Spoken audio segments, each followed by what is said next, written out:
Wagwan people, welcome along to the all-new Fourever Arsenal. And we've got a great setup for you today, as you can see, and a great panel, right? First of all, he's not all by his own. He's actually here with us today. We got Lee Judges in the building. Thank you very much. And what do you reckon of me handiwork on the seats? Done all them myself, like, you know what I mean? Perfect. You didn't do all of them. You did that one. Well, that's yeah, what we made. That's why we put you in that one. Yeah, we put you in that one to and sit. they've put me in this one because they don't trust the other, like, you know. But it's sturdy. It's done a good job. You've done all right. You've done all right. We got Curtis here. Yo. New member of the team. Come on. What signing? What signing? Big signing, man, you know what I mean? Great I signing. feel like I've been in the youth team for a while, you know what I mean? Trying to get in the first team, but no, good to be here. How much did we sign you for? I think it was jerk chicken. And another new signing we got here, right? Straight out of the youth team, right? You know, straight, he's been promoted, Max Dowman. Promoted straight up, right? We got Jack in the building. How you doing? Yeah. Do you know, Good to be here, guys. Good to be here, do you guys. know when the substitutes come on at the Emirates, they go, ooh, like, Yeah, that's me right now. They don't know. Give me 10 games. Give me 10 games. Give me 10 games. 10 games to settle 10 in. games. But I'm hearing Curtis got jerk chicken for signing. I didn't get nothing, but we'll talk about that. Yeah, it's all about that. They don't get any. Welcome to the You know what I office. mean? Yeah. Welcome to getting nothing. Like, I was the lowest paid I was on the you know, the lowest paid I was. And I'm still here. Love of the game. What does that tell you? What does that tell you? Yeah, there's a hint there, like, you know what I mean? Well, listen, welcome along to the all-new Fourever Arsenal. You're going to see a mixture of these shows. Sometimes we'll be doing them remote, but a lot of times we'll be here in the studio. And big up to the guys for the new Fourever Arsenal set as well. Of course, listen, I've heard all of the talk and chatter that's been going on over the past couple of weeks. It's a slow time, innit, when you have an international break, right? People do move on. People do move on, and when they move on, I wish them all the best. There's no drama.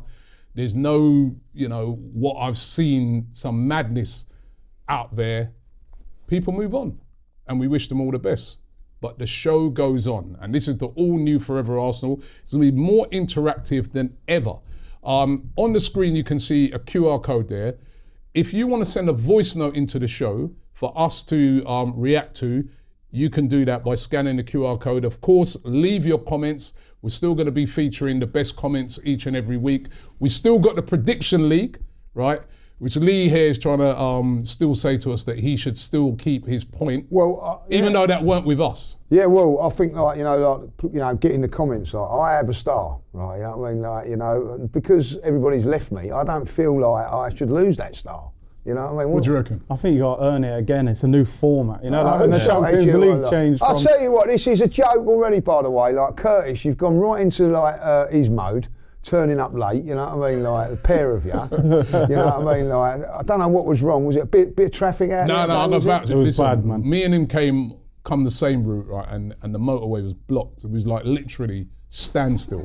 So I can vouch for him on that one. I can vouch for him on that. Of course you can, like. It was an absolute Did standstill. you hear on time, Jack? I was here on time. Thank you very much. Don't So, worry, you know mate. what I mean? So there you go. Anyway, how's the weekend been, guys? Blinding. Great weekend. on It's been a good weekend. It has. Can't for good weekends. Old Harry, Harry? straight off his slab. That's it. Morgan Rogers as well. Big shout out. Yeah. Tottenham. Yeah. Done the Henri celebration Celly as on well, the- on didn't he? there. Yeah. Big game for Aston Villa. But yeah, good weekend. Robbie, I heard you had a good Saturday night. No, listen, wonderful weekend, man. Like you said, Tottenham, first of all, losing. They're 1-0 After up. being 1-0 up. After being 1-0 up. And I don't know, did you see that second goal by Villa? Oh yeah, I mean, the Morgan Rogers goal was good, right? But that second Goal of the season. Goal of the season. Unreal. But Buendia. the pass by Matty Cash, who they all hate as well. Yeah, they don't like him. Right? The control by Dinya, Yeah. right? And then the finish by, I think, Buendia. That was an amazing goal. And then, of course, Man United doing us the ultimate favour. It was a great weekend. Of course, being at the game was fantastic. I've got a funny story for you guys. But just before we go, that also what's very good. Pardon? Spurs fans got wet on the way home. I kept pouring down the rain, like, you know what I mean? And our game was dry. Yeah. Right? But you know what? I've got a funny story, yeah? On Saturday. So the game finishes, we're filming outside the stadium, doing the fan cams and that. And then we just sort of finish. Where we film at Fulham, it's not like like at Arsenal, the players they leave under a tunnel and stuff like that. You can't really get near them. Fulham, they literally walk down the road to their cars, right? So as we're walking away from finishing filming now, Sander Berg walks up. He's a big lad he is as well. I didn't know he was that tall. And he goes, oh, AFTV. He goes, oh, I love the channel, man. He goes, yeah. So we go, yeah, you what? He goes, yeah. He goes, yeah, man. He goes, nice to see you guys and that, right? And he goes, you know what? He goes, I want to take a picture with you guys, man. He goes, no, he's asking us to take. He goes, can I take a picture with you guys? Wow. He goes, I'm going to send it to Martin Odegaard and Haaland. Because obviously he plays with them in Norway. Yeah. So he took a picture of us on that, right? And we was just doing some general chat with him, you know what I mean? And he was a really nice guy, right? And then Cecil goes to him, he goes, yeah, Sander, so when are you going to be back from your injury? And he goes, my injury? He goes, I just played fucking 90 minutes. That is Cecil all over, innit? He goes, I just played fucking 90 minutes against you lot. Oh my injury? That is typical Cecil. Put his foot in it there. I tell you, man, it was and so funny. He asked the questions and interviews, you know what I mean? Like, But you've seen it on tour, the questions he asked as well. oh, yeah, stupid question. What do you want to know win? what, yeah? Everything. Sanderberg said, I reckon you guys can win it. He goes, seriously hard to play against you lot. That's what he said, right? So that was. He played quite well for them as well. He like, did. you He know, did. like, He you did. know, He's a big guy, man. Yeah. I didn't realise he was that big. What about you guys? Any little things on the weekend? No, not really. I did the watch along and just, celebrate. Do you know what was funny with me, actually? I'll be honest with you. Trossard. For the whole of that first half, I'm going, what is this guy doing? Keeps giving the ball away. Oh, I'm he was going, awful. Get him off at half time. Why is he starting? And I was literally criticising him as he scored. As soon as he scored, I went, what player he is. Like, I've always rated that guy. Sounds like you. That was about it. But it was a big win, man, because we've had some tough games there, haven't we, over the years? So and then obviously United yesterday it's hard, innit? Because you don't ever really want United to win, but under them circumstances, you're like, I cheered that Maguire goal like it was one of our own. When he scored, I think I jumped up as well. Like, it was mad. You cheered it like it was one of ours. Yeah, even touching back on, not to skip that, but Trossard, like, I think that's just his game. Like, he plays and you're thinking, get him off, and then he just pops up with a goal. I saw a stat actually that since he signed and Cole Palmer joined Chelsea, if you take away penalties, Trossard has more goals and assists per 90 than Cole Palmer. And you would think about it, I think he is that finisher. That's why we've got Jack on. That's what you're on for, man. That's what you're on for, Jack. You have to come up with a stat every week like that. It's no pressure. I'm training in the academy. I've got a better stat than that. Hit me. Right? Harry Maguire scored more Premier League goals at Anfield than Isak and Wirtz. Put together. Yeah. I like that one. I like that one. We'll take it. I still just don't think they're there. They're fullbacks. Frimpong, he's still not starting. I don't know. I'm just not too worried about them right now. It's great to watch, isn't it? It is good to Enjoy watch. it. They're not the same beast at this moment in time as they were last season, are they? They're not. I think the commentary was saying they've sort of lost that like invincibility cloak they had around them, that everyone sort of go against Liverpool and think, we're just going to lose. For everyone's sort of seen them lose games, I'm going, we could actually get something here. It's funny, innit? A lot of their fans sort of push Trent out the door, but you can see how important he was to them now, innit? That creativity. Yeah. He's a massive player for them. I think they've lost a bit of that spirit. Trent, boyhood, Liverpool, Robertson's a bit of a feisty character as well. Even Darwin Núñez, not a great player, but just had that aggression. Diaz as well. They look like they can be got at, which makes it a bit. We were saying off camera there, you just wish we'd have gone for them a little bit more at Anfield, because I think we could have beat them. Yeah. Hey, did you play yesterday? Yeah. Yeah, how'd you get on? 1-2-1. 2-1. Yeah. Do you know what I've noticed with this guy as well, by the way? Because I don't know about you, I expected you to have like Puma Kings on or something, you know what I mean? You've got the white socks, you've got them pulled up, you're wearing flashy you know what I mean? The sort of vapors. things I'm sure I've been to a game with him before and he's been like, look at him in the yellow boots, who does he think he is? And all that. And then I've seen you, yellow boots, white boots, pink boots, what's going on? You know Chesham Neymar, you know what I mean? You got to go with a style, you know what I mean? You got to go with a style, you know. I've got the grip socks. Yeah, do you put the holes in the back of the car? No, I haven't gone that far yet, like, you know what I mean? Like, holes in your socks, I don't think is trendy. Unless they do them properly, like, do you know what I mean? So they're all Perfect seamed and circle perfect and and all that, that. yeah. like What's the that. standard of this league? Every time I ask you, you look win it. You see it win every game. What you do the treble last year? Yeah, we've done the treble. Didn't Done we the the treble league last year. Yeah, you know what? One weekend we're going to do a Fourever Arsenal special at one of your games. Oh, yeah, cool. Yeah. I want to Yeah. know, can Robbie get last 15 minutes maybe? No. All right. He couldn't even get a minute. I said. Are you sure about that? I'll You tell see you him what, win every game. Every game you we win. played a team last week, right? And none of them were. They were 35, 36, right? Brazilians. They played like Brazilians as well. Like they run around. I did not enjoy it. It was a tough. I had to come off. It was tough. You know what I mean? You win. We won 2-0. That's what I'm saying. They're not Because that what part of Brazil are they from, listen, man? we got honestly. 35-year-old Brazilians.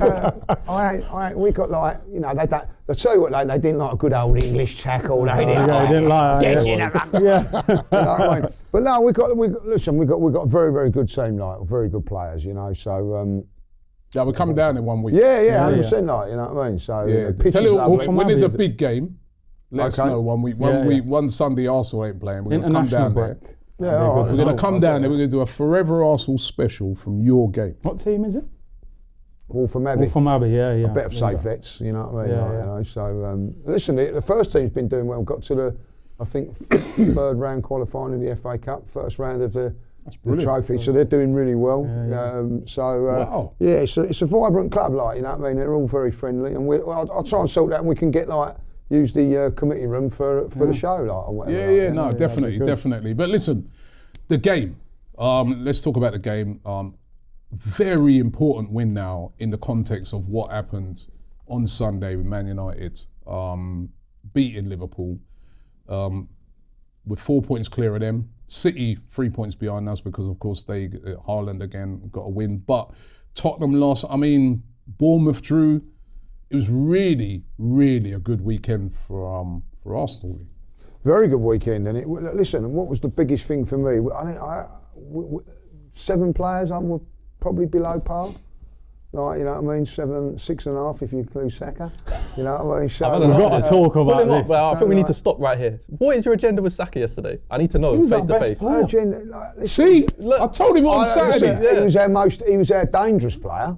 Like, you know what I mean? And listen, even he's admitted it himself, you know what I mean? Said, my crossing wasn't great, and that's all I've said. I felt listen. He did admit it himself. He got man of the match. And then when they were talking to him, I didn't think he said that some of my crosses weren't good, but the goal came from his corner. Yeah, and it was. But when you came out of the ground, he was so flipping miserable. No, I was a bit. And listen, he goes, yeah, they're all below par. Turkish used to let me have a say, you know what I mean? That's straight. There you go. That's straight. Yeah, that's straight one. You didn't say they're all below par. I felt that our attacking threats, if you're going to be really honest, I thought Saka was dangerous, right? I didn't think his final pass was. Some of his touches, which I said on the field, were absolutely unreal. There was one when he was in the box. There was 2 players around him, and he's put it down on a sixpence. It was sensational, but I didn't think his crossing was as good as what he should be. And when I look at it, Gyökeres ain't getting no service from crosses. You know, I do believe wingers should provide crosses. You know, we're not getting it on the left-hand side. As you said, Trossard didn't have a great game. Gyökeres, bit bitty. Eze, well, you know what I mean? That I've got to say, like, you know what I mean? I think that's the talking point right now, Eze. I think Cecil was talking about him more than the player from Fulham. Did he play or not? Like Eze, it was quiet. Yeah. But I felt Zubimendi was okay. I thought Declan Rice standards were there again, and I thought the back four, apart from Saliba and Gabriel in the first 10 minutes, were a little bit dodgy. But look, you've gone away from home to Fulham, and this is my point. What I said, with all of that, they didn't have one shot at our goalkeeper, and we've come away with a 1-0 win, and without being at our best. I think that's a good sign. You know what I mean? I didn't think we was great. International break. Someone said about, well, the other I think Cecil said it, the other teams had international break. Yeah, they had. But we're away from home. I think that's a big thing when you go away from home after international break as well. Local derby. I don't know what it is about Fulham, by the way. You walk to the ground via the Thames, you know what I mean? It's a lovely walk and all that, but it's a tough place to play and it's the loveliest ground, but it's not easy to play there. Get the win, lovely. Sit down, relax and see what all the other teams do. And from that point of view, I think you've got to look at the pluses. I really do. I think it comes to, like, if you look at the last couple of games we've had last season, West Ham, Newcastle, Fulham, we took 0 points out of those fixtures last season. So to come in and just take 9 points, I do understand the thing of it. We weren't playing attractive football. We're not playing this tippy-tappy football that maybe we're used to. But at the end of the day, we want to win a league title. We want the 9 points more than anything, especially when we're not winning them last season. So I think the criticism on Saka was harsh. I think that he was doing a lot with what he had. Like you mentioned on Eze, he's used to having Ødegaard there. I think we give them more freedom to Calafiori to sort of tuck in. So Timber's normally the one. He's a lot better defensively than going forward. He's not got them Ben White overlaps with him. So a lot of the time, Saka's doing it all by himself. And I do think, just to mention on Eze, love him. I think he's an amazing signing. I think we did need him. But I did expect a little bit more from him, especially in that 10 role. I saw a lot of people saying, he's not really a left winger. Let's see him in a 10. He got to play with Rice. He got to play with Zubimendi. He had Saka. He had Gyökeres. He had everyone around him. I just think he lacks a bit. You know what? He reminds me a bit of Ozil sometimes in the way that he's a laid-back He's a character, bit laid-back character. Not ability-wise, big up Meza, but the laid-backness. And I feel like as the season goes on, if we start dropping points, I think people will start to point at him. I thought it was a massive result for us because, like you said, we've been there before and struggled. And I think the positive, like you said, is that I don't think we're anywhere near top gear yet. Yeah. I think our attack, if you look at our attack, I mean, Eze, Trossard, Gyökeres, I don't think any of them had a good game, really. And that's why I was sort of highlighting Saka so much, because he sort of carried our whole threat. Everything went through. He had Sessegnon on toast, didn't he? Went past him every time. I do get you, a few of his corners didn't beat the near post. And his crosses. And a few from open play. But I looked at Saka and thought, if he's not on that pitch, we're not winning this game. Yeah. So I thought that's why he got so much praise at the end of the game. And he's come back from major injuries as well. I don't think he's fit yet, by the way. That's another thing. No, probably not 100% fit. Like you said, in terms of Eze, he's one of those players that he's so laid back. When it works, it looks amazing. Yeah. When it doesn't work, you think, you're not really involved in the game. He looked a little bit shy. He looked like he didn't really want the ball that much. And I thought, you do realise that when these guys come to Arsenal, it's a different level, the pressure and the expectation, and maybe it's just going to take a little bit of time for him. But yeah, I remember a Palace fan saying to me when we signed him, he said, you have to be a bit patient with him, but he will deliver. He will be brilliant. And I think maybe that's what he meant. He is that kind of laid-back style, but he just had a bad game. He, you know what I mean? He was like, he was not present in the game. What about Gyökeres? Anyone getting a bit worried about him? Again, not a great performance by him. He had a couple of shots. He had that one that pulled off a good save in the first half from Leno. You'd expect Leno probably to save it, but it was, and then he had one attempt near the end. But again, no goal. Not really, didn't really tear it up. Or what did you make of him, Lee? Listen, we were talking off air, me and Jack, and at the end of the day, he's been bought to score goals. It's as simple as that, you know what I mean? Like, Havertz gets a lot of criticism because he don't score goals, but all the other stuff that Havertz does is fantastic.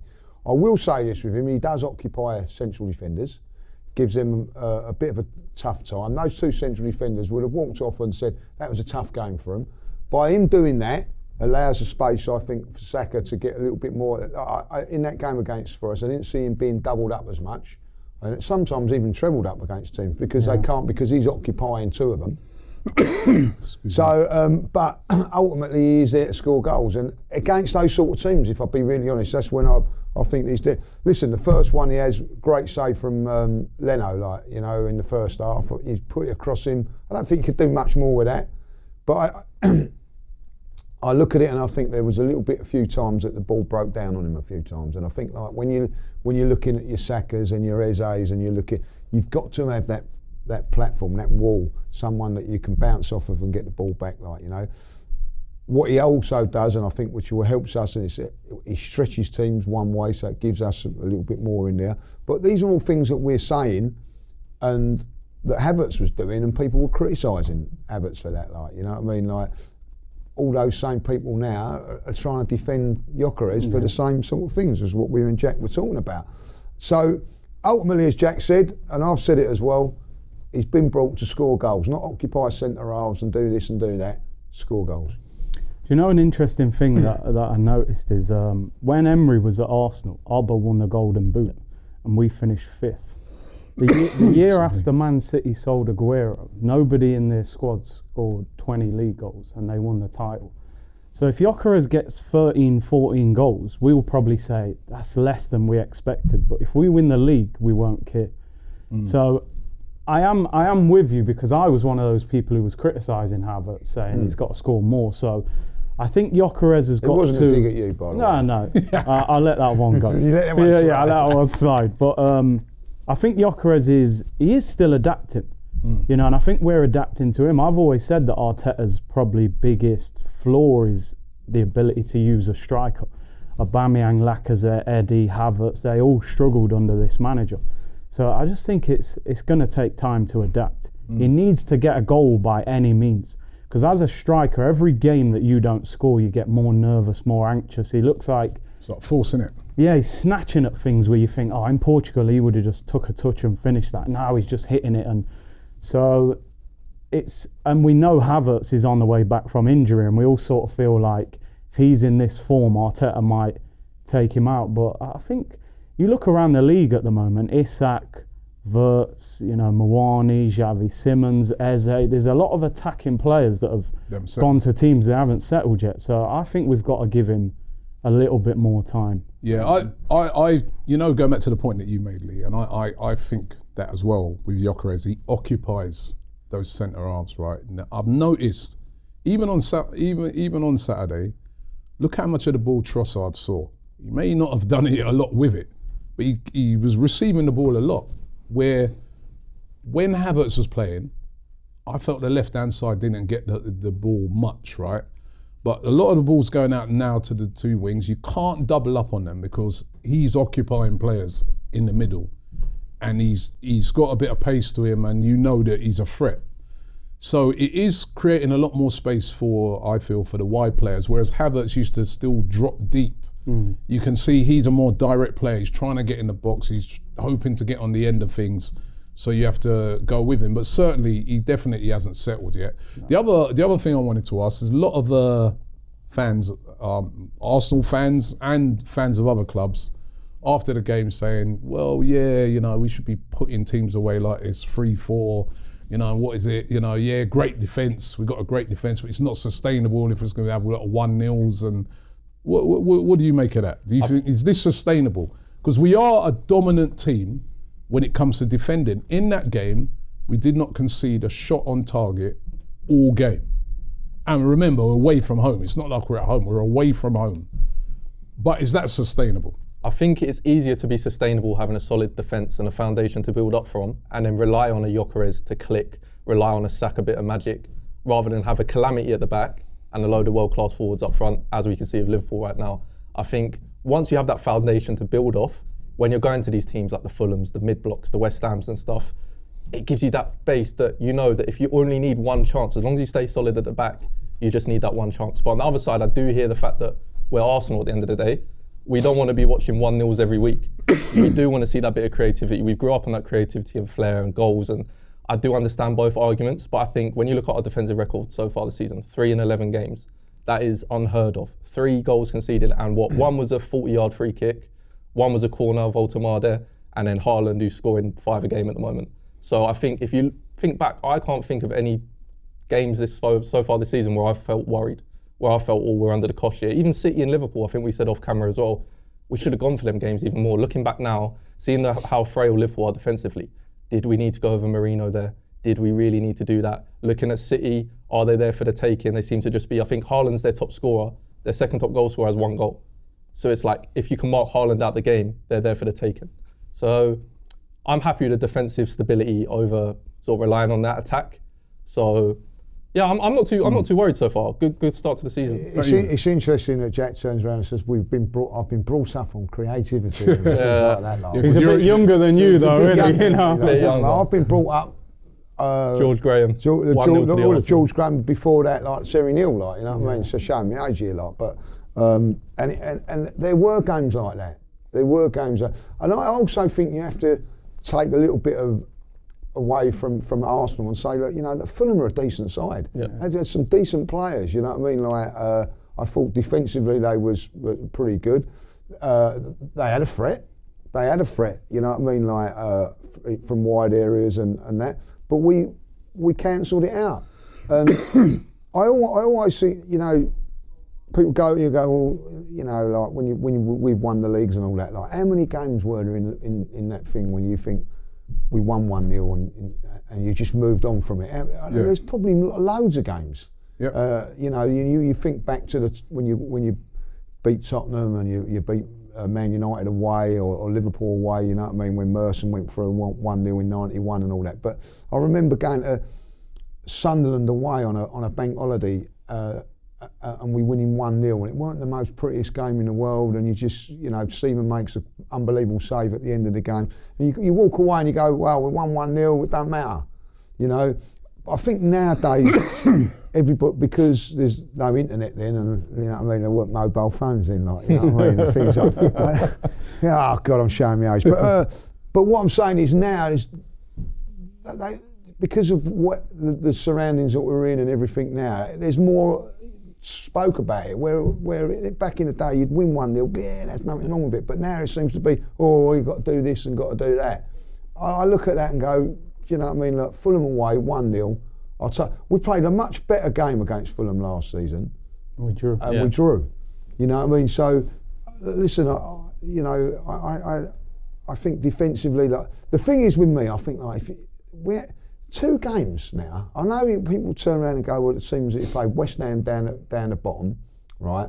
Fulham are halfway up there, and your goalkeeper's not had to make a save. Come on. I think that, you know what I mean, there's got to be a little bit of credit for that. Yeah. And, you know, set piece again, you know what I mean? Like, That's the other thing, like, we've been criticised a lot for that, but it's a serious weapon, isn't it? Yeah, and you've got to use all the weapons you can, and like you said, we've seen exciting Arsenal teams not achieve anything over the last few years. It's a results-based business, and we need to win trophies. And I think Arteta knows that I need to get this team over the finish line, however it looks. And like you said there, Jack, like, I'd much rather have that foundation and know that once Gyökeres settles, once Saka's fully fit, once Eze and Odegaard clicks, I actually think this team can get even better. Where if you haven't got that foundation, like Liverpool at the moment, you're scrambling trying to figure it out, and it's hard to fix in the middle of a season. It's probably harder for a defender to get used to a league as well than a striker, because if a striker scores goals, he's going to settle. So I think it also adds extra pressure to Arteta, because you're now looking, going, you've got the squad there that should probably go and win something, because we have got the best defence in the league. So I think it's a good pressure to have, but I think we're... Were you saying that all this was used on your watch-along when it was like 0-0? No, I'll be honest, right? You're slating the team. No, I wasn't, you know. Yeah, this rubbish. A lot of the games this season, I've actually... Look at this guy, he's a troublemaker. This is why it took so long to agree terms with this guy. I still ain't. Yeah. Because, you know, when we're doing the watch-alongs, I'm saying, look, at times it is a little bit boring. Okay. But if you walk out of that ground, you're going to the games. If you walk out with 3 points, you go, I don't mind. Yeah. I don't mind how we win as long as we win. I think we are within our rights some days to say, look, I expect us to be a bit more free-flowing, maybe at home, maybe against lesser opposition. But if you got to go to Fulham after an international break, you haven't won there in the last couple of years, I've got no problem grinding out a 1-0 win. And no problem at all. Another interesting thing on it, like, you know, we've got a game Tuesday against Atletico Madrid. Yeah. Didn't use a lot of substitutes, did he? So maybe he's like, you know, like he's looking at over 2 games, you know what I mean? Like, I'm going to play a few more and everything like that. I think that, you know, that has to come into it as well, like, you know, that you've got to play Saturday, then you've got to play Tuesday, then you've got to play Sunday again, then you've got to play like Wednesday. Yeah. They're all games, so they're all, I know you're only focusing on one game, but for me, I did look at that and go, do you know, we didn't make that many substitutions. Mm. What did you think about the penalty, by the way? Well, that's what I was going to get to. Hold on. Jack. Hold on, guys. Well done for bringing that up, Jack, because you know what I want you to do? Each person, we're going to go around each person, and we'll start with you then, Jack, right? You tell us, did you think that was a penalty or not? I'm just going by the words of Mark Clattenburg. There's a certain clip of him online. What did you think? Certain clip of him online. No, you tell us what you thought first, then you can tell us what Clattenburg said. I think it was a penalty, purely to the fact that Clattenburg told me online in his little referee show, if there's contact on the player and then the ball, it's still a penalty. Saka's leg got nicked and then the ball got touched. If it was against us, I would have been angry. I would have been saying, we got the ball. But going what the referees are telling us, I was told that was a penalty. So I was expecting the penalty. I think even Saka himself said he felt connection on his leg. How was it not a penalty? So. Do you know what? I'm comfortable with it not being given. Yeah. To be honest, I know when you slow it down, there's maybe a millisecond before he makes contact with the ball. He kind of connects with his leg. I just look at it and I think, if Saliba wins that in our penalty area against their striker, I think I'm saying that's not a penalty. Because I do think when you challenge somebody for the ball, sometimes you do make. I get it if there's heavy contact and you've chopped him down and then won the ball, it's not a penalty. But if you've brushed his leg and then won the ball, I think you're knee on knee is painful, though. But I think you're sort of taking contact and tackling out of the game if you're giving a penalty for that. I think he wins the ball. I think he brushes Saka. You slow it down, it looks worse. But I kind of feel like it's not a penalty, to be honest. Not a penalty for me. What worries me and annoys me, if that was the other way around, I think it'd be given. Probably. Right, yeah. and I've seen Arsenal get penalties against them, and there's not enough in it for them to change their mind. All of a sudden they change their mind. Two now that it's happened with. The first one at Newcastle was still a joke in my eyes, but that one there, I think if you've got the ball there and you're shielding it from me, for me to get it, I might clip your knee. And I when I see it, first of all, I didn't think it was a penalty, and I thought he got the ball. If that was the other way, as Jack said, I'd be furious if it happened to us. But listen, we've had penalties given against us for that on many occasions, But for me, for being a football fan, forget me Arsenal out here, I don't think it's a penalty. I also didn't think it was a penalty. And I was at the game, and Cecil had it on his phone as well. And we looked on it straight away. Because at first, I thought he was outside the box as well, is what I thought at first. But then I looked at it, I was like, no, that's inside. But then when I looked, I was like, he does get the ball. I mean, it caused a lot of debate. I mean, I saw the watch along here after. I was watching it, and I think only Marty thought it weren't a penalty. Everybody else thought it was. But I didn't think it was a penalty for the same reasons you guys said. But what I would say is this, right? It sparked a lot of debate, hasn't it? Right? And it's a bit split. Right, he gave the penalty. Yep. Yeah. Was there enough there to go and overturn? That's a different. That's where I am with this, right? Because Yeah. I'm like, that's what I'd say with us. If that would have been us, would he have gone and overturned his decision, or would they have told him to? Because to me, it's not. I don't think it's a penalty, but it's not like cut and dry. It's like what is a subjective one. Not clear and obvious. And do you know what my problem was with it? I was doing the watch along, and he watched the replay about 15 times. Yeah, so it's not clear and obvious. Didn't they say though that the screen wouldn't turn on? They were showing a different angle apparently, and he couldn't see it properly. But I'm thinking, if it's clear and obvious, you see it once or twice, you'd go, I've made a mistake there. If you've got to watch it so many times, you're obviously questioning whether it's a penalty or not. So surely he's supposed to leave the decision. But the other thing that makes it stupid, right, is that they say, there was contact on his knee and all that. Like, well, there was, but with the game, the one against Newcastle, they were sort of saying, well, he never went for it, but he did go for it. Yeah. And he's hit him on the knee. So they're actually basically contradicting themselves for the Newcastle one to this one, like, what I mean? That's what I don't like. You know what I mean? Like, trying to defend themselves and everything like that. And they come out with some silly things and all that, like. But ultimately, you can't say like on one incident and then not on another. And at the end of the day, it's a contact sport, isn't it? There's going to be contact. I mean, like I said, did you think that I think the issue is the fact that there wasn't, like you've been saying, there wasn't enough. It wasn't a howler decision from the referee. I don't think VAR needed to intervene. I just always think back, whenever there's a decision against us, William Saliba and João Pedro when he was at Brighton, where his head touched the ball but then touched his face and they got given a penalty. And I always think that was a howler decision. VAR need to get involved and overturn that. So I think between Arsenal fans, we just got a bit of PTSD when it comes to these type of decisions. So if we didn't score from that, if Trossard didn't score, we draw that game yesterday, and we come away with a draw, I bet we're all talking about this now going, we should have had a penalty, we should have had this, referees. Yeah, true. So I think the fact we won, we overturn it, we overlook it a bit. But I just think we all just want consistency. I think that's all any of us. And the Newcastle one, like, we sort of let that one go, Jack. Really, but, you know, because we won the game. Yeah, because we won the game. But like, you know, that was a scandalous decision as far as I'm concerned. Yeah, too. So anyway, as it stands, Arsenal top of the league on 19 points after 8 games. In second place is Man City on 16. Bournemouth dropped points. They were 2-0 up. Dropped points. They're in third place on 15. Liverpool down to 4th now, but still on 15 points. Chelsea up to 5th on 14. Spurs dropped to 6th after losing that game on 14 points. 1 defeat so far this season. Still very early, boys.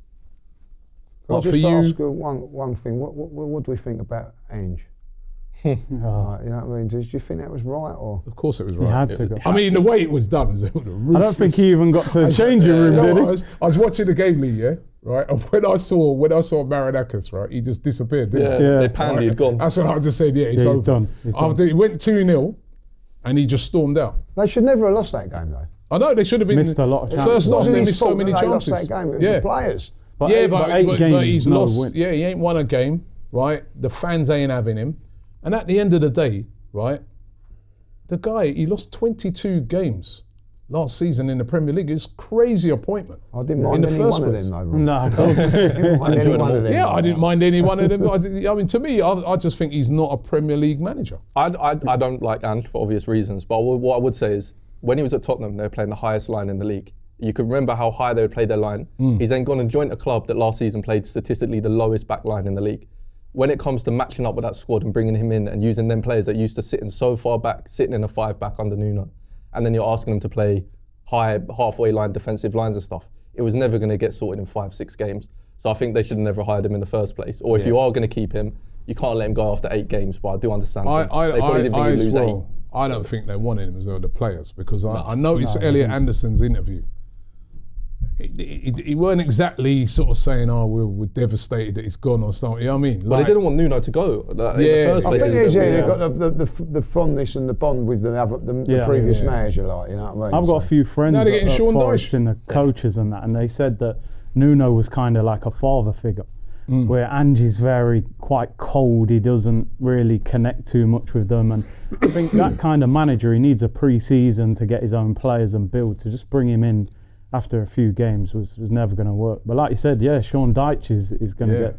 He's a bit of a firefighter anyway. When there's a problem, bring him in, he'll get you... I like Sean Dyche, you know what I mean? I wouldn't want him as manager of Arsenal, but I like him, though. I think he'll keep them up. He'll get them organised. How long's that going to last? I mean, Marinakis, right, as Expressions calls him when we do, when we do Best of Events, calls him the Greek Shug Knight.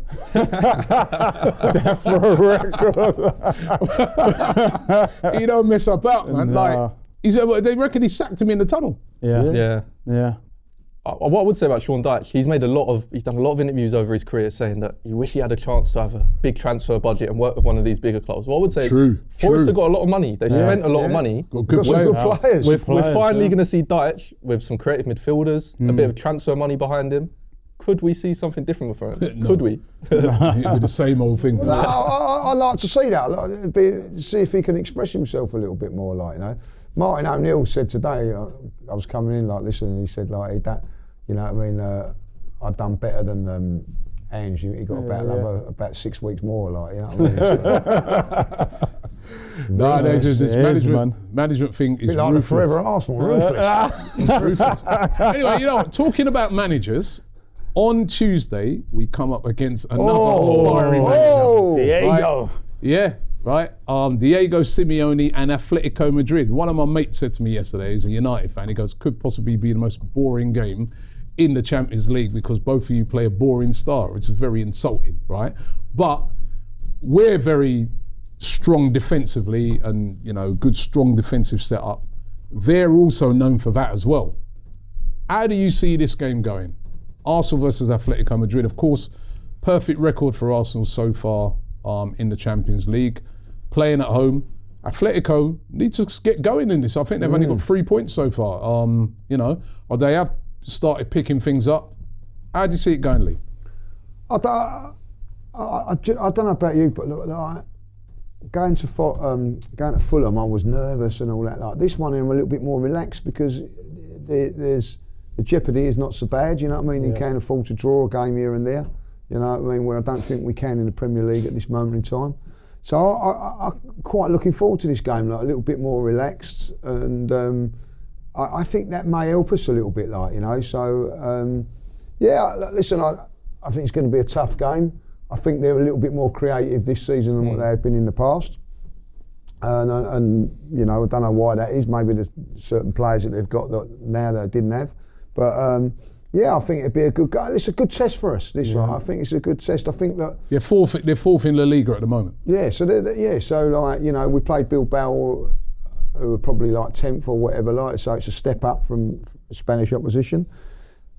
I'm looking forward to this. Is what the Champions League is about. You know, playing the good teams and the best teams. And listen, you know what I mean. We've had more success with the other half of Madrid than this one. You know what I mean. So like to see put it right a little bit, like, you know. Yeah, I'm looking forward to it as well. Yeah, I was going to say, what should he do with his team selection?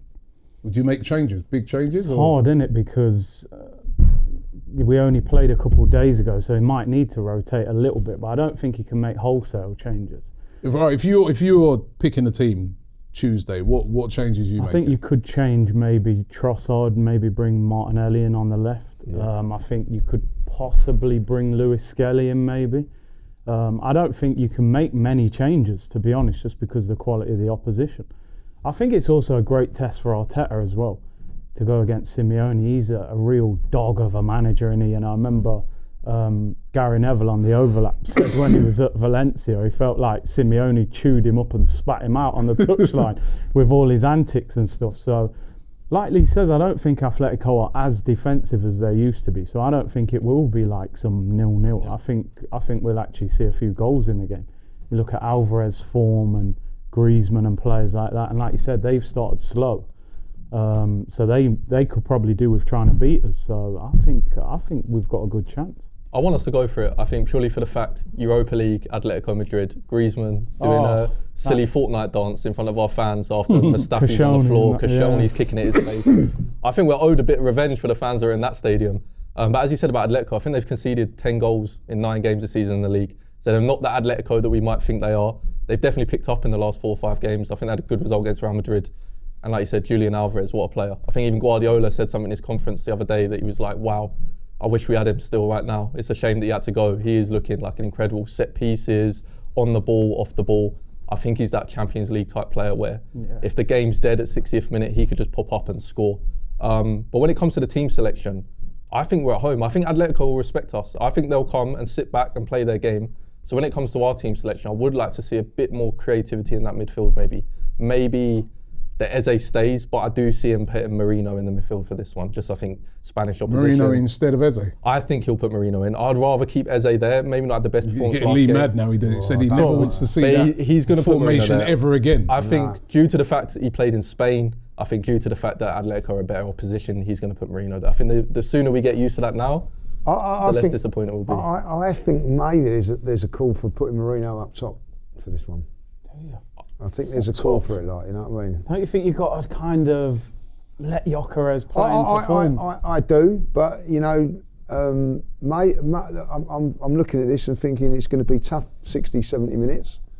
Merino doing that and then letting Gyökeres off the leash from the bench, maybe. Like, you know, I'm not saying that I would do it myself, but I think there's a debate. I think that for me, Skelly comes in for this game, like, you know, Calafiori's outstanding the other day, but I think you've got to watch his workload and all that, like, you know. And I'm with you, Martinelli coming in, like, you know, in the left side. I think Ben White would be a definite if he was fit, but he seems to be not. I don't know what's the matter with Ben White at the moment. It's a bit of a worry, like, you know what I mean. But listen, he could come in there for Tim. I'm always a little bit worried about Timberlight and his workload, you know what I mean? Yeah. So, but you know, if he plays on Tuesday, then you're asking him to play Sunday, and I know there's 3 games in a week. So I wouldn't be against if Ben White is 100% fit, changing the fullbacks. Right, so you put in Ben White, you put Lewis Skelly in, Yeah. And Marino And- up top. Marino up top instead of Gyökeres. No, I'd put Martinelli. I'm saying there's a discussion for that. I didn't say Okay. that I would do that, You think he might do it? but I What think would you he do? might do. What it. changes? No, I'd change Lewis Skelly and I'd change Martinelli on the left. I'd leave the rest of the team because I just think Timber at the moment is unbelievable. And Ben White doesn't look fully fit to me, and he's in and out of the squad at the moment. Midfield, I think Zubomendi and Rice. I would give Eze another game in that 10. Yeah. I wouldn't react 100%. too quickly. And I 100%. think Champions League sometimes you get a bit more time and space at home as well. I think Eze might get a bit more freedom. I'd leave Gyökeres up front because I just think he needs a moment. Needs a moment, and this kind of game would be big for him. I also remember Simeone hammered the club when we bought Partey on the last day, didn't he? He said we should have activated the clause earlier. We signed him on deadline day, so I don't think he likes us either. So, yeah, that might Could be a add to it. spiky one. Am I right? He's banned, didn't he? Didn't he get a? Was that? Not You sure. got a ban. What was it like? Nah, that might have been the first game against Liverpool. innit? Liverpool, it all kicks Yeah. off. Oh on the yeah, side, with the fans. Yeah, So yeah. you know he's still the got same that as fiery me. side got to that, him. yeah. He got sent off against us, Simeone, when we played him at the Emirates in the Europa as well. He got sent off. I remember Juan Fran got sent off and they played Partey at right back. So they've definitely got that fire. I've got a question for you though. That number 10 role, Ødegaard's out. When Ødegaard was out last season and we were missing that 10, Ethan Nwaneri stepped in, probably played the best bit of football he ever had for us in that period. What are we looking at with Nwaneri at the moment? Because does he deserve to be sitting on the bench with Eze's recent performances? Yeah, well, Eze, what? He had one quiet game. Yeah, but it's Arsenal Football Club. The Yeah, standards one are quiet here. game. I mean, listen, Nwaneri, you know, a lot of people are saying, when's he going to get his chance? When's he going to get his moment? What I think, it's a long season. And I think he will get some chances. But at the moment, as the youngest player especially, and you bought in Eze, you spent a lot of money on him, and you know, you spend that money for these type of games. Yeah. So for me, I'd be starting Eze there. But yeah, well, you're right. Nwaneri, It's a good point because for me, Nwaneri replaced Ødegaard every time he come off injured in those first few games, and then and done really well. Yeah. And then Eze sort of come into it. But you know, the trouble with these youngsters, and they are young still, but you spent 60, 70 million on a player, 65 million on that. It gives you the right. You know what I mean? Whether that's right or whether it's wrong, I don't know. Like you know, we were talking about that. You know, with Isak, he's come straight into the Liverpool side when he probably doesn't deserve it, but the transfer fee pushes you in, and I think that's the same with Eze at the moment. But I think people are starting to get a bit worried about Nwaneri. I'm not. I think you know what I mean. His patience. He's only 18. You know, and I always think it's a lot harder if you're a kid or a youngster. You know, like this is where Saka's the exception, I suppose, because he's done it from an early thing to get into those attacking berths. It's a lot harder, isn't it, than you know. Yeah, than maybe other parts of the pitch. You know what I mean? So I think he's just got to be patient, work hard. He'll get his chance against Brighton in a couple of weeks' time. He's got to take that and do well in that. My thing with Ethan is I think he's a great player. I hope he doesn't end up becoming Arsenal's Reece Nelson, because I always felt that Reece didn't get enough game time to sort of become the player we thought he could. And I actually think you look at other players around Europe, they don't seem to care how old they are. They're like, if you're good, you're getting game time. I think if I was Ethan right now, even though he's young and we can say be patient, I'd be looking at that Arsenal front line and going, outside of Saka, who's really playing that well to say that I can't. He's not even getting off the bench. If he's getting 20 minutes, you go, at least he's got an opportunity to prove himself. But he's having games where he's not even coming on. Do you think he'd have been frustrated on Saturday when, you know, Eze didn't play well? He comes off and on comes Marino, or will the professional side of it look at it and go, well, we're 1-0 up. It's probably the best thing to do. He's probably looking at 1-0, I'm trying to protect the lead rather than go. And Wanir is a guy you get when you need a goal, really. So I think the circumstances sort of dictated it. But I just think you've got to give him a little bit more game time than he's getting. Sometimes it's easy to go, he's young, leave him out. But I think it's like Robbie said with the transfer fee. If he did the season he did last season for Borussia Dortmund at 17, 18 years old, and then we went and bought him for £50 million, we'd all be saying play him. Look what he was doing at Dortmund at 18 and this. But because we already had him, Hale and Boy and stuff, I think we're more, he's got time, we'll bed him in and stuff. So there's a bit less expectancy on him. Whereas Eze comes with the price tag, we've got to play him. He needs to kick on. He's the getting Plus, we've all wanted to see Eze, haven't we? Yeah, of course. And I don't want us to see. I've mentioned Eze quite a lot this show, but I'm still Team Eze. I want Eze to succeed. I want Eze to win. I want Eze to win things. Oh man, what's this? You've mentioned him a few times. What's going on? He dug me out of a sacker. He ain't quite on board with Eze. Guys, let it all work out, guys. Let it all work out. But I just want to see more of him. I think it was such good high expectation, especially the end of last season, what he was doing for Palace. He was so good. So maybe where Gyökeres has come in not quite kicked off as we thought he would. Eze's done the same. Maybe I'm just a bit frustrated, but big up Ethan Waneri. Team Eze, eh? I'm Team Eze, guys. Don't try and put this onto me and then he's going to score. He's going to score against Atletico. He's going to come back next week and go, no, what's wrong with Eze, Jack? All right. We know on the show we do talk us through the Predictors League. You're the veteran of the show. Yeah, veteran of the show. Right, so the prediction is that every game we predict the score, so that the one that's got the highest amount of points goes first, because obviously you can copy it, so you can't do that. So, and at the end of the season, who's ever won gets the star, which is very, very important, but also you get a shirt of your choice bought by the rest of the guys. So, for instance, if I win, which probably will happen, you'll come second, Jack come third, Robbie will be last, you know what I mean, because his predictions are poor, right? If the shirt is £100, it's £30 for you, £30 for Jack, £40 because Robbie comes last. All right, we're going to flip it a bit. We're going to flip it a bit, right? Obviously, we're still going to do the predictions, and if you get the exact score right, you get 3 points. If you just get the score right, it's a point, and obviously if you don't get it right, it's 0. But we're going to do it monthly, right? As well. This is how we're going to do it. We'll do that one at the end of the season where you got to buy the new shirt for the person and that. But also we're going to do a monthly one, right? That at the end of the month, the person who's got the most points, that person will get to choose an item from the club shop, which everybody else will have to buy.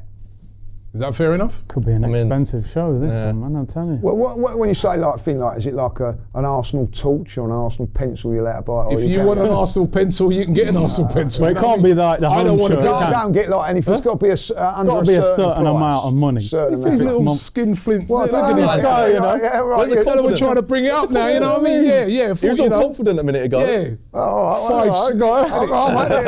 5-star judges, wasn't he? You know what's going on now? All right, then, that's fair enough. All right. Yeah? Yeah, go on. Go on. All right. Ready. Right, so we're going to get into the predictions. So you might as well go first. Well, no, you have to do it on so like the first one that you do, you go on alphabetical order. My name's Arnold. I don't know about what's your name. Now, what we were going to do, right? Seeing as you're the vet of the show, you're the veteran of the show, so we're going to make you go first, okay, right? cool. Because you kept moaning about this star you had. Yeah. So right. Previous one. Yeah, all right. So you go first. Okay, who's going to go second then? Curtis. We'll just do it in order. Go on, just go on. You're last. I'll go last. Yeah, you are, because I'll go last. I'll go last. Yeah, I get the blame for everything, you know what I mean? Just continue it on. It's all my fault. Yeah, you know what I mean? Everything's down to Robbie. Yeah. Robbie done it with, me messed up. Yeah. Yeah, you know what I mean? I've caused everything. You've caused a rift. I've caused wars. I've caused Arsenal to lose. It's the most stressful international break ever, isn't it? It wasn't a break, it was a nightmare. It's all my fault. Right, go on. Right, go so last. I'm going to go Arsenal 2, Atletico Madrid 0. Now, you can go that score if you want. Yeah. It's up to you. Okay, I'm going to go 2-1. 2-1 to Arsenal. I'm going to go 1-0 Arsenal. I'm going to go 2-1 as well, I think. Okay. 2-1. Right. How many games till the end of this month? Hold on. No, we'll have to carry it till... Because there's only one... No, we've got Brighton, we've got Crystal Palace, we've got. To the end of this month. Atletico. So we've got. So we'll go to the end of the international break. Yeah, let's do that. International. that's the middle of the month. So like the last game Middle of next month. Is it Sunderland or would Burnley? be Sunderland. Then we can go month to month because it's a bit of a break up. reset, Okay. yeah. We'll be doing the comments as we've always done within this show. Comments of the day. Comments of the day, right? But seeing as it's a brand new format, what we want to do, let you guys get your comments in and we'll do them on the next show, which will be later on this week. But what we have got for this show, and it's a brand new feature, is a chance for you guys to interact with us by sending in your voice notes. Now, keep them short. Yeah, keep them short. It'll be about 15, 20 seconds. You know what I mean? Some of them came in, they were like 5 minutes long. You know what I mean? Like, keep them short.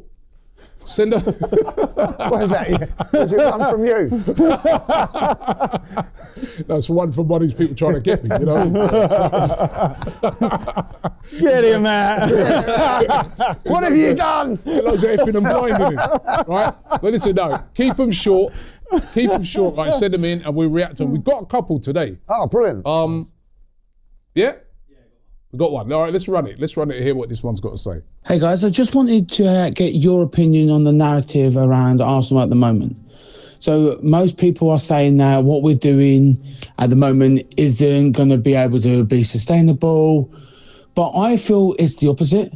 Like at the moment, I kind of feel like we'll find a way to drag ourselves across the line to get the wins, but there's like another gear that we can go up against. Come the next international break, we get Havertz back, Madueke back, we get Odegaard back. So you're going to see a much more fluent Arsenal. For me personally, I think we're getting results over performances at the moment. Also wanted to know, what's your opinion? Do you think that what we're doing at the moment isn't sustainable and we're going to eventually fall apart? Or do you believe, like I do, which is at the moment we're finding ways to win, but there's more levels to go. And once the rest of the players come back, we're going to be in a stronger position.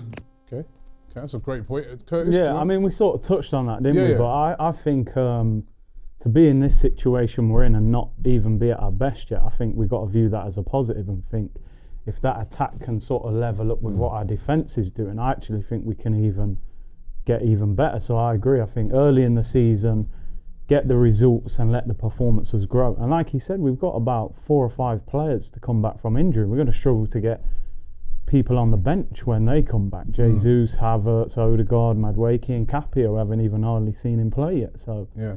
The other thing I'd say is I don't think Saturday I don't think you class that as a bad performance. no. I think that is a performance in a different style. Like obviously there's performances where you go and absolutely tear a team apart. But Lee, you touched on it earlier, right? There's other performances when you go away from home and you completely control a game. All right, it's a little bit nervy as fans when you're watching it because you're thinking it was only 1-0 and what if they equalise and, you know. But when you completely control a game and a team has not got a shot on your goal, those are the type of performances that win you titles. You can't do it every week, but you're going to have a few of those within the season. So I do actually think that was a good away performance. If that had been at home, probably would have been moaning. We'd be like, come on, we're supposed to put more on them. But I don't know what you think. I think what you mentioned the word sustainability there, and do we think it's sustainable? I think, as we mentioned earlier, it's a lot easier to sustain a platform when you've got a foundation there.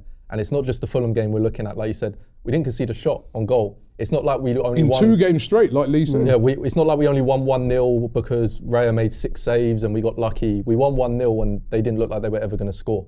And we've got probably 11 game platforms to choose from now. We've been the same since game week 1. We're hardly giving away any chances.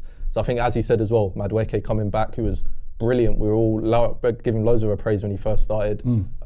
Odegaard coming back with that creativity. I think keep the defence as it is, sustainability-wise. I don't think that needs to be a worry, and just rely on them attacking players clicking. I think, we can go up a level. Ben White to get fitter and players like that to... I think the Fulham game, you're right about that, Rob. Like, you know, when you look back at it, you actually, you know, Leno's made, I think, 2 really world-class saves. If they go in, you're 3-0, and you go, well, that's a different game and all that. I also think you've got to look at it at this moment in time, and I don't think people appreciate this as much, like, you know, from the beginning of the season till the end of November, right?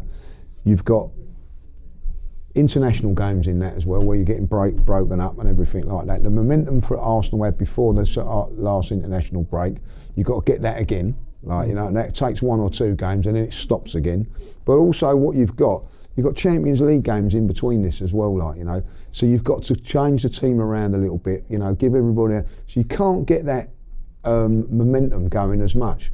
So when you get back after this, you're going to get that momentum going and all that, like, you know. But I do think you have to be very, very controlled and you know, Man City done this for many years, so and Arteta will know this as well now, is that these games can take a lot out of you, so you want to try and conserve. So when you get to March, April, May, you've got a lot more in the tank. And I think we haven't had that in the past. I think that's something that we're managing at the moment. So I don't go too many. I get what the guy's saying, you know what I mean, like about it, but I think at the end of the day, one game at a time, win. But before you know it, I think, I never knew this, that's 5 consecutive wins we've had on now.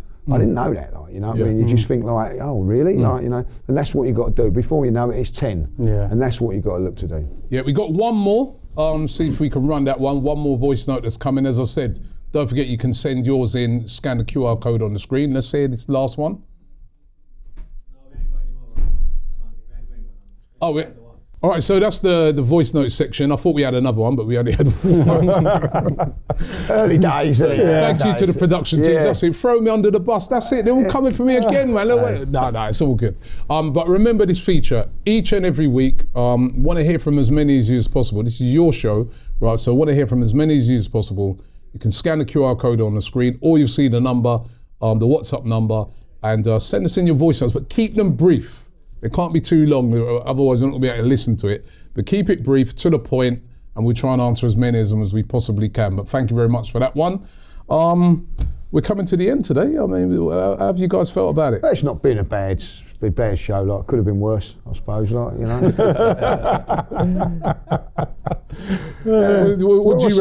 Well, you know, could have been done about half hour ago, Jack. But like, other than that, it's all right. Like, you know, because I was getting there late. Yeah, like, you know, like.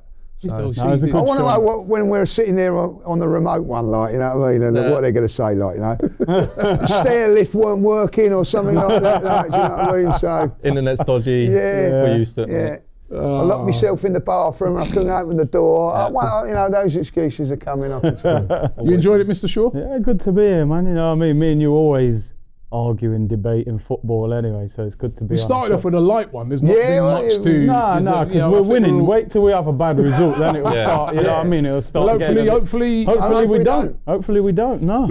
Actually, when you think about it, so just before we go here, the run we've got now. So Atletico, win or loss?